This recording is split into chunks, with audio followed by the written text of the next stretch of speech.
Hello and welcome back to the next episode of the Beyond Sports Science podcast with myself, Arthur Lynch. And for this episode of the podcast, I have the pleasure of being joined by my partner in crime, David Nolan, and our guest for this episode, Mr. Lee Bell. Hello. Welcome to the show. Cheers, Arthur. How are you doing this evening? Very well, thank you. How Great. are you guys? Not too How are bad. you, David? I'm good as always, struggling through my turbulent existence. Please don't talk about turbulence after that flight back from Dublin the other week. That makes two of us, so. Cool. All right, so yeah, I'm excited for this one. Lee has an extensive background in fitness and in academia, and your trajectory is a little bit unique. So that'll be something I'll want to explore with you, if that's okay. But before we kick things off, could you maybe tell us a little bit about yourself, how you got to where you are today and what you do on a day-to-day basis? Yeah, sure. There's the potential for it to be a really long answer or a really short answer. So I'll kind of give you what I think is somewhere between the 2 points. So currently, I'm a lecturer at Sheffield Hallam University. So I deliver on a range of different modules from strength and conditioning and physiology at undergraduate level to strength and conditioning at postgrad level, so at master's level. And then I fill in lots of little gaps based around kind of practitioner oriented or outcome-based modules where the idea is about applying theory into practice. The way I kind of got into that job role, which I've been in now for a couple of years, was firstly as a fitness instructor and personal trainer, then as a strength and conditioning coach, working primarily with kind of tennis athletes and endurance athletes. I worked for a short spell in clinical practice, so I headed up some exercise referral schemes in Sheffield, where I'm from. Essentially just looking at controlled medical conditions and then providing exercise-based interventions for quality of life, overall health improvement and such. Then worked for fitness instructor course providers, so basically going into workplaces and teaching personal trainer courses and upskilling staff, or delivering fitness courses embedded into university degrees, which is where I kind of got into the academic side of things. So working for course providers, delivering personal trainer, strength and conditioning, gym instructor based courses that were at levels below university degree standards. So, working with staff that sometimes didn't feel that they were competent enough to go into universities and teach the staff. And I was always fine with that. I was always happy with it. So that was kind of, I guess, my long route into the university establishment. And then thinking, you know what, actually, I feel really confident and competent working with university students. So why not actually try this as an occupation? So kind of fast forward a few years and through a few other little loopholes and many little jobs here and there, and eventually found myself in academia, which is a fantastic job. I get to work with really intelligent students. I get to work with staff that are much more intelligent than me. And I get to talk about muscles and strength training all day. And for some reason, people put money in my account for it, which is fantastic. So that's me in a kind of a nutshell. Mm. So I've heard of this this term that's been coined, this kind of pracademic. So it's kind of a marrying of the practitioner and the academic. And I can see how the course of your career has kind of shaped that for you. Is that a trajectory that you would recommend others take, or has it, for instance, being in the field, do you find that you, or having that experience in the field, do you find that you are inclined to ask better research questions as opposed to if you hadn't been, or what would be your overall appraisal of that? Yes, but not entirely, in the sense that my interests from a research perspective are all based around optimal strength practices. So how do you get your athletes to perform as well as possible? And I think in order to answer those research questions and formulate them in the first place, you need to have kind of lived that life as a coach. I think, and I'm sure you two guys would back me up on this, is sometimes you can look at some research questions and the interventions or the protocols that have been used are nowhere near reflective of actually what happens in practice. So you look at it and you're kind of like, that's really cool results, but you do actually realize that no one ever trains like this. And that's not necessarily the fault of the person that wrote that intervention, but it's their probably lack of understanding of how that applies in the real world that limits the quality of the research. So I think in that sense, yes, I think having lived a life and being a practitioner first does provide you with certain skills. There are other modules where I don't think you need applied practice as such. So, like the pure ones like research methods, for example, or very analytical sciences like some elements of biomechanical analysis. I don't think that that's necessarily as important, but certainly in my world of physiology and strength and conditioning, I think I benefit massively from taking that long route around. And I just form part of the overall jigsaw puzzle with those that have gone, the typical route of undergrad, postgrad, PhD, and then straight into academia.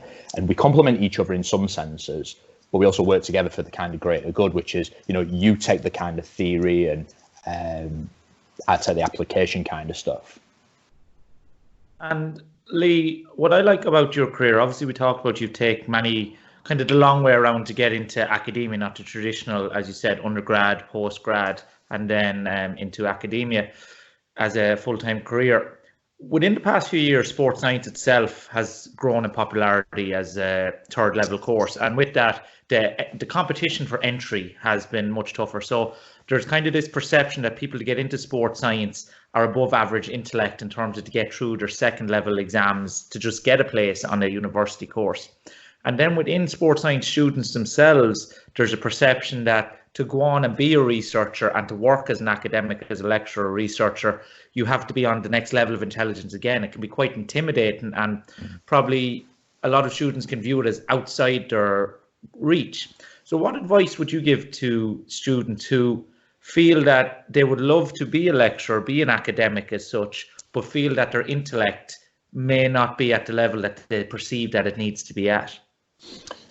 Yeah, in all honesty, I would have preferred to have been an academic probably 10 years previous to what I were. I worked out very quickly that when I was coaching people, my interest in wasn't necessarily what was happening, it was how it was happening. So in my mind, I was thinking, what's the reason for that adaptation? Not, well done, you've lost weight on the scales, or well done, the bar's moving quicker, or, your max strength's increased. For me, it was always, why is this happening? So the natural progression for me was always, well, I want to talk to the coaches, tell them why that's happening so that they understand it, so that they can apply. So naturally over time, my interest gravitated in towards the education side of things rather than that face-to-face coaching. But that wouldn't have happened if I'd have not done the coaching. So those skills were really important, I guess, as a framework to develop what I liked doing, but also what I wasn't as happy doing. And then naturally it's kind of, okay, well, if I'm interested in the whys, then I need to go back and I need to understand it in a little bit more depth. So, the reason why I love academia is I get several opportunities on a daily, weekly basis to read journals and choose journals that I enjoy and read books, and then think about that application and speak to coaches, and then we trial it with athletes. So, to answer the question, I think it's just developing an area that you enjoy, that you feel happy investing lots of time in. Now, I have no interest in nutrition whatsoever, which you might find quite bizarre, but I just have no interest in it. Same with research methods. I try to do enough in research methods so that I understand it as much as what I need to. But I'm like, right, strength and conditioning, that's what I want to do. I will invest all my time and energy in that side. Physiology, I like that. I will invest my time in that. Biomechanics, research methods, nah, that's not my thing. So, from an undergraduate's perspective is, sometimes you can look at it, and after speaking to lots of students while I've been at Sheffield Hallam, is this kind of concern that I'm not getting it, I'm not understanding it. And what you need to appreciate about the first year of an undergrad degree is that it's a flavour of lots of different things. And sometimes there's a lot of information, and it is very, very theoretical and it's very conceptual. But once you get a feel for the areas that you like best, that's then when you start to build your electives around it. So our first year, what we try and do is we give them all the theoretical content, for example, but then we say, right, well, how are we going to apply that in practice? And how and where might your career trajectory take you if you choose these electives? Not just, I want to get massive personally and I want to get strong, therefore it's strength and conditioning. Maybe, but you've got to think about what's the end point, what's the career point in order to choose those electives. So getting a flavour of everything helps to work out what you like, but also don't like as well. I think that's important. So do you guys actually consult with students on that, or do you leave it up to them to kind of figure it out themselves? Well, As a university, yeah, we do. Personally, I try to do that possibly even more than what I should do. And the reason for that, just long-winded story, but when I came on my undergraduate degree originally, it wasn't in sports science, it was in generic sports studies. The reason for that was my grades were not predicted to be as strong enough to get onto sports science, which in itself is a little bit of a story because now I'm leading modules in that same course that I couldn't get on. So I was kind of sat there just going, right, I'm sat in a module on sport management. I just don't care. This is boring, you know. I was struggling to get into lectures, struggling to get into seminars and engage because it's just not what I want to do. But knowing that that's just forming part of my overall degree route, so I'm like, right, I know sport management's not for me. Sports sociology, it's not for me. Turning up to physiology, yes, I really enjoy that. It's kind of shifting that stuff to one side. Because I had those obstacles, I can appreciate where the students are at. So when the students say, Lee, you know, I'm struggling with this module or I'm not quite understanding this, is I want to help them because I've been there and I understand that. And I think that lived experience again is important. Is not just disregarding, well, you're not trying hard enough. You know, you need to read more books. Sometimes the students are reading the right stuff. They're just not engaging with the content. Does that, if that makes sense? Yeah. Mm-hmm. Yeah. I suppose, Leah, I really like that story that you didn't have the grades or your grades weren't projected enough to get onto the course. And that's a story in itself or a lesson in itself that even at the initial part, if you are perceived as not, I don't like to use the term not good enough, but that's essentially what it is, that you can still, with hard work and a way around it, get to where you want to be in the long run. So it's kind of ironic that you weren't deemed good enough to be on the course, but now you teach that course. And in the previous episode, myself and Arthur had a really good discussion around improving your employability chances as a sports science graduate, because I suppose that's the big crisis that sports science students face, is to get a job at the end of their degree. And we talked about kind of the stuff that's not taught on courses, the value of networking, the value of building up experience, all these things that you need to do from day one outside of your course. But fundamentally, when you get to any job, you have to be damn good at it. You have to be a skilled practitioner when you get there, because yes, knowing people gets you in the door, but once you're in the door, you have to then deliver. So in this kind of emerging world, and sports science is adapting, and I argue that's still very much in its infancy and it's growing. What do you see are the key skills as a practitioner that sports science students should develop during their undergraduate, that when they graduate, they are a skilled practitioner in what they say they're able to do? Well, the big one for me is experience. So take two undergraduates who have the exact same grades, on paper the exact same person. How do you differentiate between the two even before you get to interview stages and you get a feel for their personality? And that would all then come down to experience. So it's that kind of extracurricular stuff that runs parallel to the degree.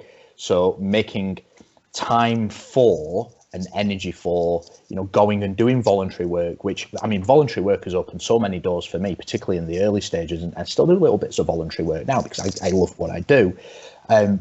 Building on that to create networks. And one thing that I tell my students all the time is that sometimes there is this immeasurable timeline of networking where you meet someone, you know, they remember you because you're a nice person. You forget all about it. And then 6 months, 12 months, 18 months later down the line is, I remember you from somewhere, you know, and they remember that. And then you get going and you get chatting about it. And it's like, yeah, I know who you are. And oh, you helped me on this project, or you came and did some coaching for me, or whatever that might be. And I appreciate that sometimes there's finding a balance between, if you go away and do too much experiential work, you don't then get time to get your head in the books and do the reading and pass the degree. But it's finding time maybe during like summer holidays and Easter and a couple of evenings a week to say, right, I'm learning all this stuff. I want to get ahead of the game. So I'm going to start to find opportunities to put that into practice. Now that can be face-to-face coaching, but sometimes it can be just getting online and saying, right, I'm reading science, let's create infographics, let's build an audience and create a network and create authority via that network. Or it could be writing blogs or articles to say, this is what I'm learning, but this is how I'm putting it into practice. That again is that kind of stuff where, who knows, a year down the line, someone clicks on your article and says, that's really cool, I want to know more. And it creates that link, and that then grows exponentially. And I'm talking experientially from that as well. That's something that really helps me, is creating that audience where if I can get people in a classroom, I can teach them things. But until I get them into a classroom, they don't know who I am. So that becomes a barrier for my own networking potential. So how do I reach those people that don't know who I am? Firstly is networking face to face. Secondly is creating content online, for example, but content importantly that's written in a way that engages and communicates with that audience. So at university level, we teach a scientific method. We teach how to write lab reports. It's very analytical. It's very objective language. But once you finish your degree, you're never really going to write like that anymore unless you move into research or academia. So along the lines is thinking, right, I'm learning this stuff, but how do I put it into practice and how do I engage with my audience? And sometimes people write in a way that tries to impress, but doesn't teach. If you can nail the two, where someone learns something, but goes, I'm really impressed with this person, then you found a really nice little pendulum swing between science, practice, engagement, and that then creates the network over time. But again, like I say, it's immeasurable. You can't put a number on that, but it works, you know? If I was just to play devil's advocate on you slightly there on that last point. So if I think back to thoughts I had when I was an undergrad, and if I put those down on paper, good God, some of the tripe I could have come out with. If I relate that to a current student now and think what they might write, and you know, you're at that stage where you probably don't know how much you don't know, you know, how would you wrestle with that? I mean, would you just say to them, kind of go in head first with it, and sure, you'll make mistakes, but you'll get better over time? Or would you say to them, maybe keep it within a small sphere, just keep it within your close friends, send some content to them, and be like, hey, could you have a look over this for me? Tell me, do you understand it? Does it make sense to you? What's your interpretation of it? Or would that be a good way of going about it? Like, what do you think would be the best approach to take there? I'm more intrigued about what kind of stuff you'd be writing, mate, if I'm being completely honest. Really intrigued. No, that's a really good question. And I think even for people that have had a long-lasting career, is not being able to identify where your remit sits and your scope of practice sits. I think we see that on a daily basis. I think it's really just about being cautious, but also not being too afraid to make the odd mistake. And I say that in terms of, if you're writing about your experience, that's your lived experience. If you're writing something about, off the top of my head, I think you should do 18 sets per muscle per week for training volume for muscle hypertrophy, that's very absolutist, and that's something that's completely different. So I think it's just making sure that you avoid things that are not putting you in a position that could come back to bite you in the ass, basically. So I think more about building experiences in writing and networking is important. Couple that with actually going and gaining that experience. You know, that creates a strong CV from hopefully what would be a good grade from your undergraduate degree, plus the experience, plus the confidence that comes with actually trying to communicate with people as well. That there is a really solid foundation for employability. And I think with the online content, I think, as you said, it's important not to go out and in the first year of your undergrad posit yourself as some sort of authority on sports science when you're clearly not. And I think we see it within the fitness industry. There's a big difference between an educator and a content creator. Two very different things, where yes, if you go into academia and down the line, you can transition to genuinely call yourself an educator. But prior to that, you can be very effective as a content creator and build quite a big network and a big following through doing that, where you take the research that is done by the academics, or you take the education components done by various people in the industry, and then you just package it in a very nice way that you can act as a bridge between the actual educators and some of the lay population. So where you can have educators trying to educate, say, at a higher level, sports science students it may be aimed at, but then you repackage that in a way that is more digestible for the lay people and for who you're trying to reach with your following. That way you don't open yourself up to, it's not your interpretations as such, it's you're simply taking, it might be a podcast like we're doing, and then you make an infographic of the main takeaways that you got from that podcast. Here's my main takeaways from that. Here's a research paper I read. These are a couple of points that I thought were very interesting. So that's the difference, where you can create a lot of content, add a lot of value to people, build up quite an authority doing that, but not be an actual educator per se, because you're not the one that's making those interpretations or stating them as fact. And we see a lot of people do that very successfully within the industry. And I think that's where, as a sports science student trying to create online content, the majority of your stuff should probably fall within.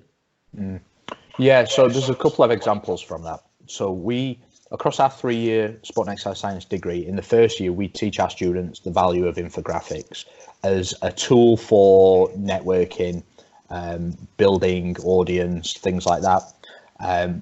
But also as a way of being able to communicate with a completely different audience. And you know, there are some of our academic staff here that will create, you know, systematic reviews, position statements, whatever that. Maybe they're quite scientifically written, but then we'll accompany that with a very, very simple, very visually engaging infographic to target that audience. So there are a couple of staff here who worked on the We Are Undefeatable project, which is basically physical activity for diabetes. If you go back to the actual white paper, it's a really complex read, but the infographic has basically, here are recommendations. If you suffer from diabetes, these are the kinds of physical activities that will help to improve the quality of your life and your long-term health implications. The way that that's phrased is completely different, but the message is the same. It's an interpretation of a much more complex subject area written in a simple way.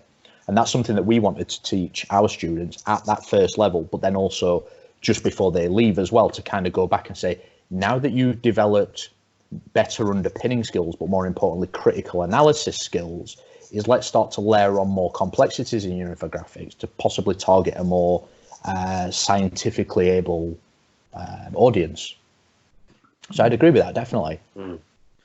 That's interesting. And obviously, there, Lee, you've covered some of the key skills that current sports science students need to develop. The likes of that the industry is emerging. You need to be able to both probably create some degree of online content or be relatively comfortable creating infographics and different methods of communicating message to the mass and to the lay people.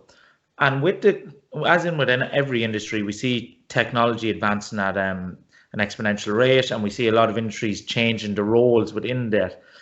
And within a lot of industries, technology is making several jobs obsolete that then people have to reskill into another area.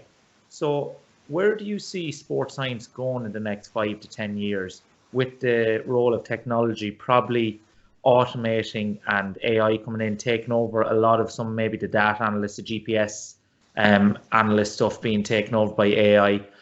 If you were to recommend an area or skills that sports scientists need to develop so that they have longevity and have value in the next 5 to 10 years, where do you see the industry moving towards?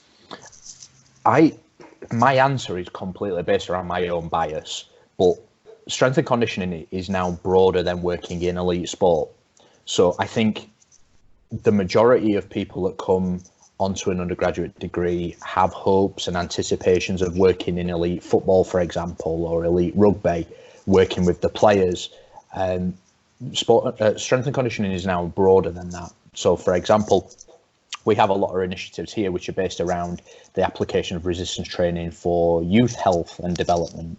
So not just can we get our kids bigger and stronger, but can we get them more neurally able to cope with demands of skills and movements generically so that we can pinpoint them to different sports.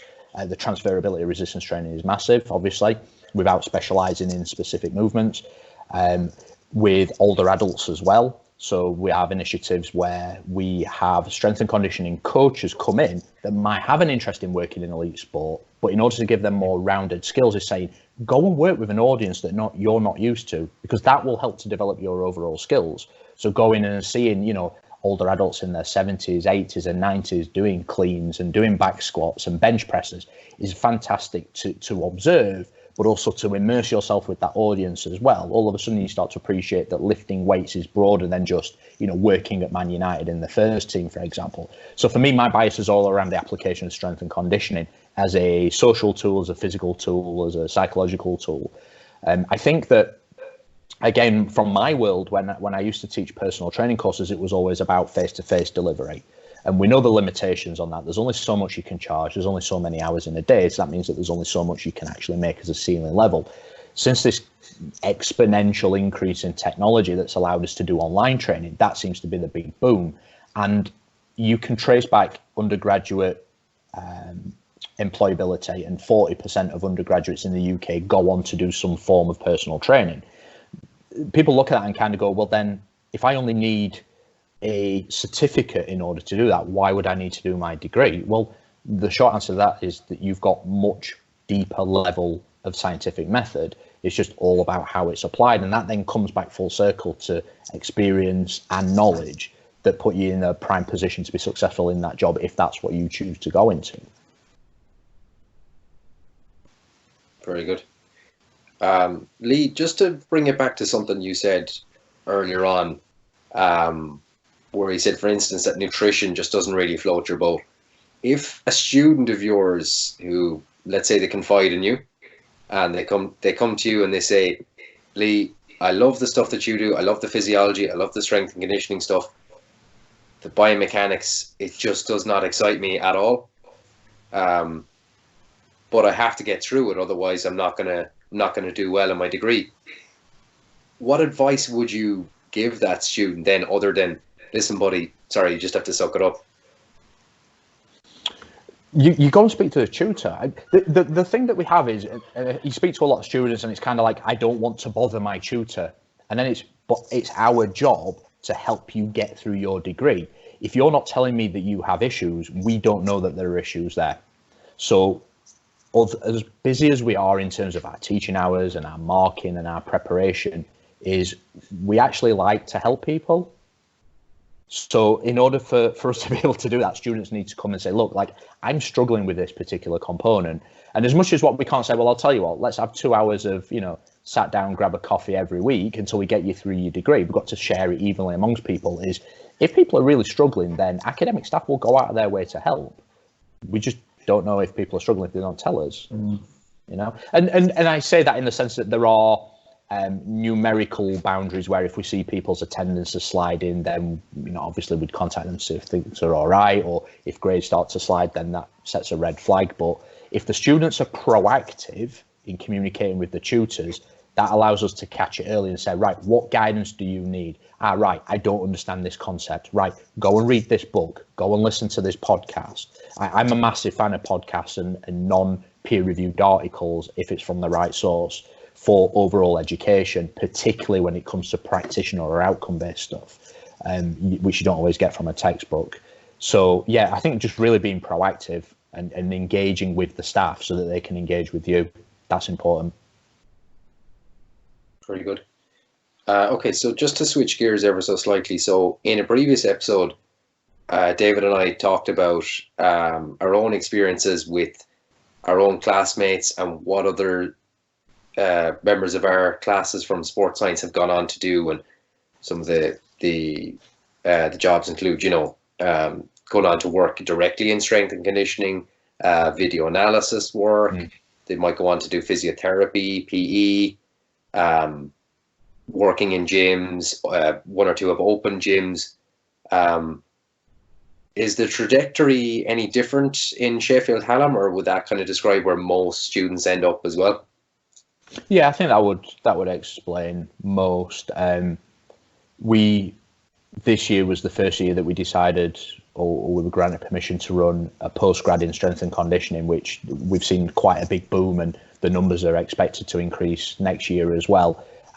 That's something that we've never had before. So it was kind of like we immersed them in strength and conditioning at undergraduate level, but then it's like off you go, or you got to find another university for MSc. So for us to be able to retain students that we're familiar with and we understand their skills and where they want to be, it's been fantastic for us as staff. But yeah, it tends to be, the majority end up, and this is not in Hallam, but within the UK itself, the majority go into personal training, because the unfortunate reality is that job at Manchester United, they weren't successful at. So then it's like, well, what do I do next? I'll just go into personal training. And I think it's just understanding that even though sport and exercise science is a generic degree, and some criticize it for that reason, is being generic is actually really, really good, because you've got a lot of different transferable skills. You just need to identify where you want to spend your time and what do you actually want to do. Use that as a platform to invest more time and resources. The reason why I did my master's degree wasn't because I thought it would help me with my career trajectory. It was in my own little nerdy world. I actually just wanted to learn a little bit more. you know. So yeah, that's I think encapsulates the majority of jobs. There are a small percentage of people that go into something completely different, but I think that's just those that identify that maybe sport and exercise science is just not for them, and that's the realities of it. Well, to piggyback on that, obviously, Lee, you've worked in many different areas and gone on many different tangents through your career path so far, and there's probably 5 main areas that there's a perception sports science gets you into. So either a postgrad in physiotherapy, it's usually a back way into that. Strength and conditioning in elite sport is where it's perceived. Personal training, research going down the academic route, or the 5th would be the unemployment line. Is the kind of the 5 areas where people, if you ask the general public, where does a sports science degree get you? But as you said, it's a very general degree. What are some of the careers that maybe you've dabbled in yourself or you've seen people go into that are a bit different, that people may not realize a sports science degree equips you for, and that you can actually make quite a decent living out of? So for me personally, I spent nearly 3 years in my house writing content for American websites, and I've never earned as much money in my life as I did when I was doing that. Like, the potential, if you're financially driven and you enjoy sport and exercise science, write for websites. Still retain your ethics and morals, so you don't have to write stuff that's selling really poor quality supplements or bending and molding science so that you can sell something off the back of it. But just getting in touch with websites and saying, I'm an undergraduate with experience and interest in these areas. Can I write for you? Here is a sample. And that was one of the best things I think I ever did. The first ever paid article I got was through Complete Human Performance, Alex Viada's company. And it literally was just a case of they were asking for writers. I sent them something through. It was on female strength training. It was scientific, but was written in a way that people could understand. So my target audience was females that wanted to get stronger. And it just talks about the transferability of strength training for whatever reasons. They enjoyed it. I got it on the site. Technically, you're then a published author on the World Wide Web. Use that then as my online CV to then target other sites. In my mind, I had a strategy. I wanted to get on the Muscle and Strength and on the Testosterone Nation and on the Elite FTS sites, but they wouldn't have had me if I didn't have some kind of already existing online portfolio. So being lucky enough to go like to CHP, here's something that I think you could put on your site and being accepted was great. Before then, I had written quite a lot of free content for other websites just to build my own confidence. And you can look at that and kind of go, well, was that wasted hours? Not really, because it paved the way for the next 3 years of content writing. Worst case, I didn't go into content writing, but that content stays on the internet. So I go for a job and they say, what skills have you got? Right, well, I think I'm a good communicator face-to-face, but I also do written content. Here are some examples, you know? So I was lucky enough to be able to essentially just stay at home in my pajamas, writing about stuff that I loved and making a wage for it. And not a lot of people realize that that's actually a sport and exercise science career in its own right. Again, maybe that just reaffirms the fact that I don't enjoy face-to-face coaching as much as what I used to. So I was actually like, you know what? I don't need to deal with anyone, right? Put the kettle on in the morning, write a bit of stuff, put some gym clothing on, go and train for a bit, come back, write some more stuff, and then here you go. And there's an exponential increase in these platforms where you can literally just write a title of an article and people say, can I buy that off you? Can you write the content? And then we'll do an exchange of money for the content. Like, there's loads of stuff like that. Or you get in touch with the sites. Again, be proactive. This is me. This is what I do. Do you want me to write content for you? And you will find that some will say, yeah, but we're not giving you a lot of money. Okay, you make the decision off that. And then there'll be somewhere they will say, yeah, this is what we pay per word. And you're like, wait a minute, if I calculate that, that's a new car, you know? I suppose, without sounding tongue-in-cheek, why did you stop? I stopped because, to be honest, I felt socially like I was just isolating myself. Like, I just had long hair, long beard, like the Star Wars pajamas were starting to look a little bit mucky. I was like, maybe I need to get back into the real world again. And no, I mean, like, it was nice, but if I was financially driven, I don't think I would work in academia. The wage is not bad, but you can make a lot more elsewhere. for me, it's just, I love being able to stand in front of people and teach them things and know that what I'm telling them as they're writing notes is going in their brain. They're not going to forget that, and they're going to use that for their own career trajectory. And as syrupy as that sounds, that's my driver. I still do written content when I have downtime. So, you know, like over Christmas holidays, I'll spend a couple of days writing. Over the summer holidays, when that comes up, I'll spend a couple of weeks writing. So that's my kind of financial buffer because I enjoy doing it. But for me, it's more, I found what I really enjoy doing, which is teaching. I don't think I'll ever change now, to be honest.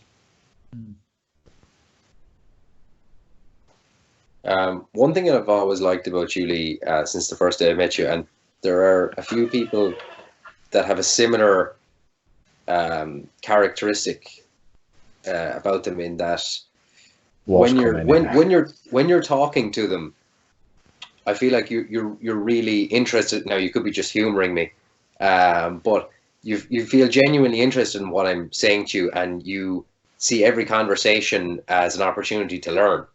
He's just a sociopath. Yeah, and I see that reflected as well in the stuff you're doing with TRA. Do you just have an insatiable appetite for learning? Yeah, I was going to try to think of something really funny then, but I can't think of anything. Yeah, I do. I mean, like, how science is just the coolest thing ever, right? Why would you not be interested in learning things that you don't already know? Like, I get that we, the three of us and people listening to this, we're outliers. We are the nerds, we are the geeks, we want to learn. And, you know, the vast majority of people spend time arguing online about, you know, Love Island and shit like that. That just, I have zero interest in. If I get an opportunity to go, I want to pick this book up, I want to pick this journal up, I get an opportunity to speak to an expert in whatever area it might be that they're passionate about, is I want to absorb that. I want to learn some stuff about it. And if I ever get to use that at some point, great. And if I don't, that's something that I've learned.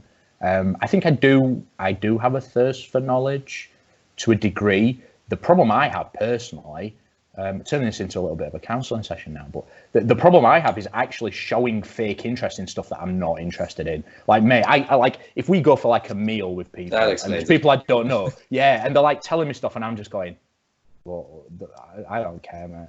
And in my mind, I'm thinking about, like, I could run this study actually where we could compare this group and this group with this intervention. And then they'll ask me a question about, what do you think? And I'll go, I don't know, mate. I've no idea what you were saying. I'm really sorry about that. So if I am interested, mate, it's genuine interest because I am poor at fake interest. What do you think, Arthur? Tell me more. I'm interested to listen. No, it's just something that I picked up from you over the years, and there's definitely I don't get an egotistical vibe from you at all. I definitely get a genuine vibe, or at least that's what you've led me to believe. And I just think between what you do with TRA as well, like what you've told me about the ethos of the whole thing, where it's not about really making money, it's about you securing this event so that you can kind of just go to it and attend it yourself and learn from it. And that kind of says to me, like, here's a guy that's just really keen to just learn things, and he's not in it for any kind of financial benefit or anything like that. Yeah. Once you kind of, you know, once you're getting by okay and earning enough money to, you know, live reasonably comfortably, you're happy out. At least that's how I interpret it. And that's really true. And maybe this is something that, if there are undergraduates listening now, is the reason why TRA came about was I just identified a gap. That's all it was. I don't think I would call myself an entrepreneur by any stretch whatsoever. But it was kind of like, right, sport and exercise science students finish a degree. Where do they learn next? Like, there's nothing other than obviously postgrad and stuff like that. There's nothing of an immediate and obvious, this is what I could do next. So I was chatting with Paul Rimmer, Dr. Paul Rimmer, who co-owns TRA with me. Obviously, I know you both know him really well. And we were kind of saying, like, if we were going to go and learn, if we put ourselves in the shoes of the students, where would we go next? And, you know, we were looking at Brad Schoenfelds and the Nick Tumanellos, and right, we're going to have to go to America to learn from these people. We figured out, we looked at the costings of that, and we literally over a coffee just made the joke of, it would be cheaper for me to pay him to come and do the lecture in my front room. And I looked at Paul, he looked at me and just went, why don't we just do that? I'll literally reach out to people and say, would you be willing to come over to us, What we'll do then is we get to learn from you, but we'll also help to try and build your audience over here, whilst at the same sense, then also hopefully offering tickets to people that want to listen to you, that can't afford to go to the States. We'll absorb as much of that cost as we can and run the tickets as cheap as we can. So, you know, there's the debate around, does altruism truly exist and all that? I get all that. But like, if people think that TRA is a money-making machine, they are sorely mistaken. They really are. For us, it's just a case of, how do we break even? And once we've broken even, whatever happens after that is a bonus. And if we make money, it goes on to the next speaker. And there are probably business-minded people listening to this just going, you idiot. Like, you could actually capitalize and make a lot of money off this. But like you said then, is like, if I wanted to make money, TRA would not be it, because it takes a lot of time, a lot of energy and a lot of planning and a lot of time spent with Paul, which has its issues in its own right. But yeah, I like the opportunity to speak to world-class people, including you two, the previous TRA speakers, of course, is fantastic. And that's the reason why TRA exists, is based off networking, potential, and ideas rather than money. And just to clarify for all our Irish listeners, that is the TRA, T for total or something, so the TRA. Which we were not in. Well, yes, let me interrupt. So the in-joke is TRA does not stand for anything. It kind of does stand for something. It stands for many different things, and it's a little bit of an in-joke, because we actually have different meanings for different moods. Yeah. Maybe that comes back to the sociopathism thing. Right. I'm not entirely sure. But yeah, the reason why we did that, and the reason why we set it up with a really poor looking logo, is we wanted to identify that creating a good business isn't all about investing in thousands of pounds worth of logos and t-shirts and, you know, great websites and stuff. Sometimes it's just about the people that are behind it. And I don't mean Paul and I mean the speakers and the audience. So it literally was a logo off Microsoft Paint, and it was, let's just think of some letters. And there are, you know, like theory of reasoned action is a model based around like application of knowledge and things like that. But sometimes just, when people say, what does TRA stand up for, we should make things up. That is, the TRA does not stand for anything, especially republicanism, does not stand for republicanism. And Lee is not a member and was never a member of the TRA. Now, just to focus, and I know we're coming up on time here, Lee, and this will probably be the last question. For anyone considering sports science or currently in sports science, if you were to impart them with one key piece of information or one takeaway, it's like, if there's anything you do in your degree or understand in your degree, it's this, what would that piece of information be? I think I've covered it within this talk around gaining experience, building confidence, building authority. I think my advice would be quite left field, and it would be, please don't get swept up in what seems to be the uber cool way of marketing yourself at the moment, which is being extremely passive aggressive, calling people out, needlessly shaming potentially your own customer base. So, you know, like Karen, I can't believe she doesn't understand calories, and Karen is that person that you're targeting your personal training to, or, you know, like trying to build authority based off a false sense of egotism.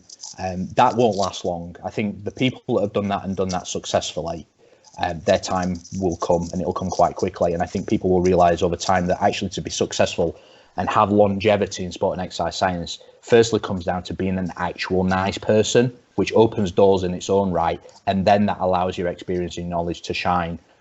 So yeah, just basically avoid all that kind of stuff, lead people to it. We could name names, but I guess people would already know who I'm on about. So perfect. Have you any further questions that you think we need to cover, Arthur? No, I'm happy with the lot now. I think we got some really good content there, and I would just like to beat you to it by extending my thank you and gratitude to Lee for joining us. And if people are looking to get in contact with you, Lee, or to follow your work, where are the best places to find you? Yeah, so in terms of research, you'll find me on ResearchGate. you can contact me at Sheffield Hallam University on my email, which is lee.bell@shu, so shu.ac.uk. Or if you are interested in some of the speakers and events that we run at TRA Performance, you can get us on traperformance.com. And that's TRA, just to be clear, David. That's perfect. And their day will come when they're a global brand. So it has been an absolute pleasure having you on, Lee. Thank you very much. And I'm sure all listeners will get a lot of value from it, as I have from many of our discussions. So thank you once again. Thanks, guys. Cheers for your time.